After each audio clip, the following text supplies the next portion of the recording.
सहज होता है। आइए अंगराज, आइए। प्रणाम आचार्य। आयुष्मान भव। विराजिए। आज ये ब्राह्मण आपको कैसे याद आ गया? सच तो यह है आचार्य कि मैं सोते जागते आप ही के विषय में सोचता रहता हूं। कारण अंगराज? कारण यह है आचार्य कि आपने तो मुझ पर शिक्षा के द्वार बंद कर दिए थे। क्या आप वास्तव में यही सोचते हैं कि किसी सूत पुत्र या शूद्र का शिक्षा पर कोई अधिकार नहीं? नहीं अंगराज, शिक्षा पर सबका अधिकार है, परंतु तुम जिस शिक्षालय में आए थे वो केवल राजकुमारों का था।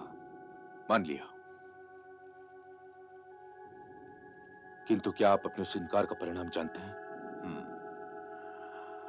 परिणाम यह है कि तुम्हें मुझसे अच्छा गुरु मिल गया है। तुम परशुराम शिष्य हो गए हो। यह आधा परिणाम है आचार्य। पूरा परिणाम तो यह है कि यह परशुराम शिष्य अपने गुरु के शाप की छाया में जी रहा है। शाप? जी हां, शाप। और अब जबकि अर्जुन के अज्ञातवास का बरस समाप्त होने वाला है, मैं आपसे यही कहने आया हूं कि मेरे गुरु का शाप भी वास्तव में आप ही का दिया हुआ शाप है। और मैं इस शाप को स्वीकार करने के पश्चात भी आपसे यही कहने आया हूं कि मैं इस बात से अति प्रसन्न हूं कि मेरे मित्र दुर्योधन के गुप्तचर पांडवों का अज्ञातवास नहीं तोड़ पाए। अर्थात युद्ध निश्चित है। उस युद्ध में आप भी होंगे और अर्जुन से युद्ध करने के उपरांत मैं वहीं उसी रणभूमि में आपसे यह पूछूंगा कि सर्वश्रेष्ठ धनुर्धर कौन है? वो कुंती पुत्र अर्जुन या ये सूत पुत्र कर्ण? और अर्जुन से मैं यह जानते हुए भी युद्ध करूंगा कि उसके हाथ में मेरे गुरु के शाप की ढाल भी हो सकती है।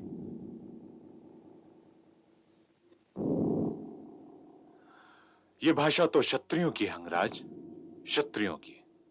मेरे गुरु ने भी यही कहा था।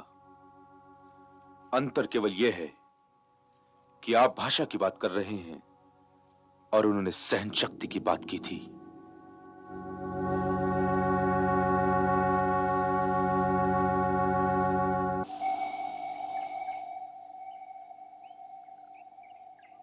तुम्हारी शिक्षा तो समाप्त हो चुकी है वत्स। अब गुरु से बिछुड़ने का समय आ गया है। आपने तो यह कह दिया था गुरुवर कि मैं गुरु दक्षिणा दिए बिना ही चला जाऊं, परंतु मैं गुरु दक्षिणा दिए बिना कैसे चला जाऊं? तुम्हें शिक्षा देने में जो मुझे आनंद मिला उसी को गुरु दक्षिणा मान लो वत्स।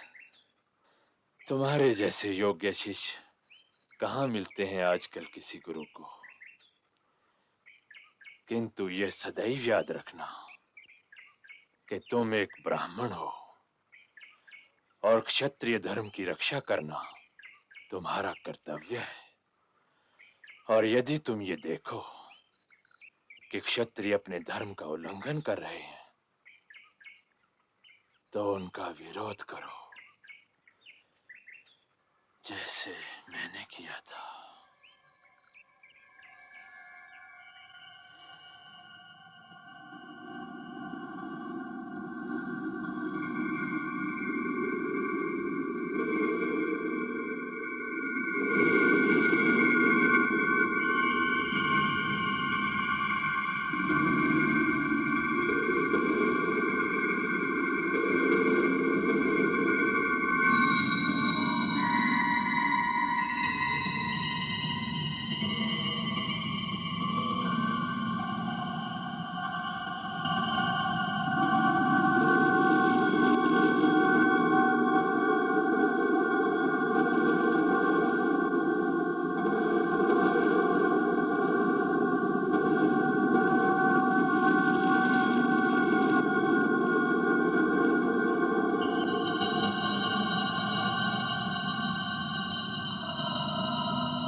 तुमने अपनी रक्षा क्यों नहीं की वत्स?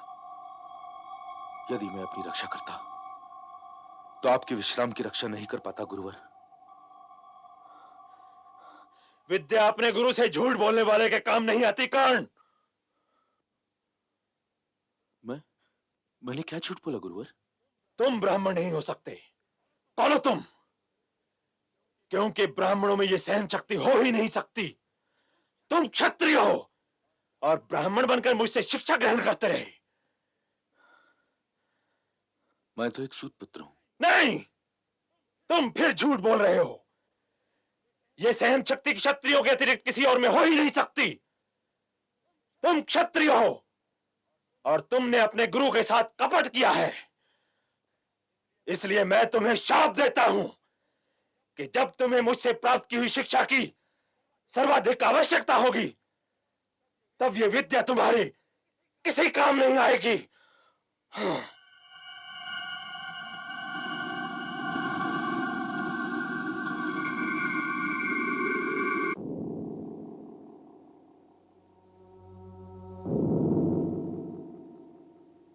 अंगराज, अंगराज, कहां चले गए थे? गुरुवर के दर्शन करने चला गया था। गुरु के दर्शन तो वास्तव में आराधना है अंगराज। माता पिता और गुरु के आशीर्वाद को महादेव का वरदान समझो। हर माता पिता का आशीर्वाद आचार्य,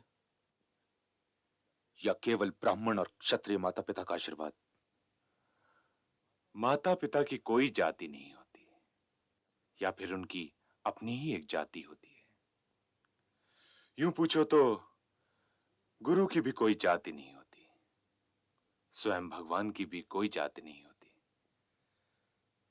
हां, माता पिता अच्छे भी हो सकते हैं और अच्छे नहीं भी हो सकते हैं। गुरु अच्छा भी हो सकता है और नहीं भी हो सकता, पर यह सदैव आदरणीय है। और तुम तो बड़े भाग्यवान हो कर्ण कि तुम्हें वो गुरु मिला है जिसे प्रणाम करना मेरे लिए सौभाग्य की बात है। रणभूमि की ओर जाने से पहले अपनी माता और अपने गुरु का आशीर्वाद लेना ना भूलना। योद्धा आशीर्वाद के शस्त्रों या अस्त्रों का उपयोग नहीं करता है आचार्य। वो अपने बाहुबल और धनुष के बूते पर रणभूमि में उतरता है। मैं आपसे यही कहने आया था आचार्य कि अब आप अपने प्रिय शिष्य अर्जुन को अपने आशीर्वाद का कवच पहना दीजिए। प्रणाम।